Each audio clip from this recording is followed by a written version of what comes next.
नमस्कार भक्तांनो. श्री हरी विष्णूंच्या चरणी मनोभावे नमन. श्रावण महिना म्हणजे भगवान शिव आणि श्री विष्णू यांच्या भक्तींचा अत्यंत पवित्र काळ. यात श्रावण महिन्यात येणारी पुत्रदा एकादशी ही केवळ महत्त्वाची मानली जाते. यावर्षी ही एकादशी नेमकी कधी आहे? 23 ऑगस्ट की 24 ऑगस्टला? व्रत कधी करायचे?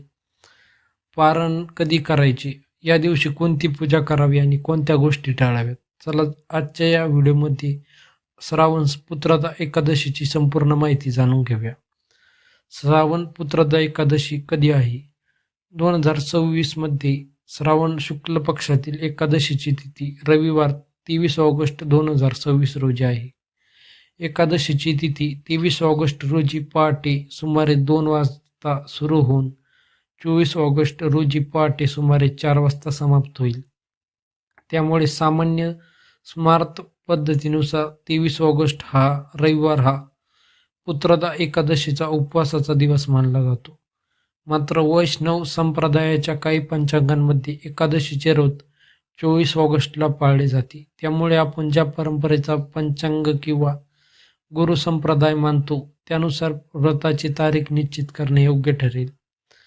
पुत्रदा एकादशी म्हणजे काय? श्रावण शुक्ल पक्षातील एकादशीला श्रावण पुत्रदा एकादशी तसेच काही ठिकाणी पवित्र एकादशी किंवा पवित्रोत्तम एकादशी असंही म्हटले जाते. पुत्रदा म्हणजे संतान प्राप्तीची इच्छा पूर्ण करणारी असा या नावाचा धार्मिक अर्थ सांगितला जातो.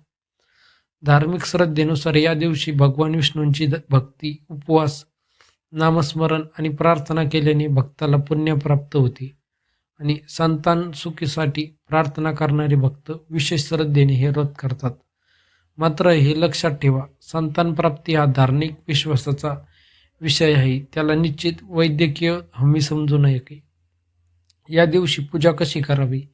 एकादशीच्या दिवशी शक्य असल्यास सूर्योदयापूर्वी उठून स्नान करा.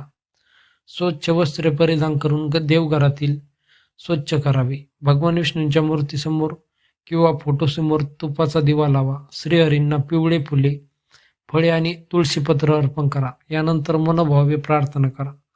ओम नमो भगवते वासुदेवाय या मंत्राचा जप करा. विष्णू सहस्रनाम, भगवद्गीता किंवा श्रीविष्णूंचे स्तोत्र पठण करणे ही श्रद्धेनुसार शुभ मानले जाते. सर्वात महत्त्वाची गोष्ट म्हणजे पूजा मोठी असण्यापेक्षा मनातील श्रद्धा आणि सात्विक भावना महत्त्वाची आहे. एकादशीला काय खावे? एकादशीच्या उपवासाची पद्धत प्रत्येक व्यक्तीच्या आरोग्य आणि परंपरेनुसार वेगळी असू शकते.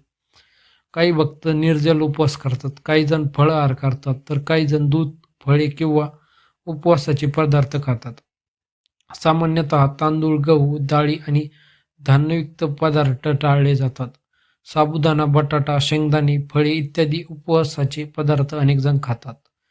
मात्र प्रत्येक पदार्थ आपल्या परंपरेनुसार योग्य आहेत का असे नाही. त्यामुळे आपल्या घरातील किंवा गुरु संप्रदायातील उपवासाची पद्धत पाळणे चांगले.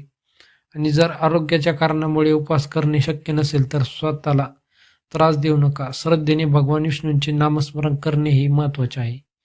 एकादशीला काय करू नये? या दिवशी शक्यतो मांसाहार, मद्यपान आणि तामसिक पदार्थ टाळावेत. कोणाबद्दल वाईट बोलणे, राग, भांडण, द्वेष आणि नकारात्मक विचार यांपासून दूर राहण्याचा प्रयत्न करावा. दिवसभर शक्य तितके विष्णू सहस्रनाम, जप, भजन आणि धार्मिक वाचन करावे. एकादशीचा खरा अर्थ केवळ अन्नत्याग नसून मन, वाणी आणि आचरण शुद्ध करण्याचा प्रयत्न हा आहे. पारण कधी करायचे? एकादशीचे रोज दुसऱ्या दिवशी द्वादशीला पारायण करून सोडले जाते. 2026 मध्ये 23 ऑगस्ट उपवास करणाऱ्यांसाठी 24 ऑगस्टला पारायण करायचे आहे. पारायणाची अचूक वेळ स्थानानुसार बदलू शकते, त्यामुळे आपल्या शहरांच्या पंचांगानुसार वेळ पाहणे योग्य राहील.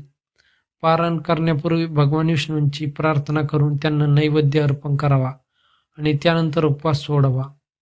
एक छोटी प्रार्थना. हे श्री हरी विष्णू, आमच्या घरावर तुमची कृपा दृष्टी सदैव राहून द्या. आमच्या कुटुंबाला सुख, शांती, आरोग्य आणि समाधान द्या. ज्यांच्या मनात संतान सुखाची इच्छा आहे त्यांच्या मनोकामना पूर्ण होण्याची त्यांना योग्य मार्ग आणि धैर्य द्या. प्रत्येक भक्ताच्या घरात आनंद आणि भक्ती नांदून दे. श्री हरी विष्णू महाराज की जय. भक्तांनो, जर तुम्हाला ही माहिती आवडली असेल तर व्हिडिओला लाईक करा. आपल्या कुटुंबियांना आणि मित्रांना शेअर करा. आणि अशाच भक्तिमय कथा, एकादशीचे महत्त्व, व्रतवैकल्याची माहिती आणि धार्मिक व्हिडिओ पाहण्यासाठी आपल्या भक्तिरंगसागर या चॅनलला सबस्क्राईब करा. पुन्हा भेटूया एका नवीन भक्तिमय व्हिडिओमध्ये. श्री गुरुदेव दत्त. श्री विष्णूंचा विजय असो. धन्यवाद.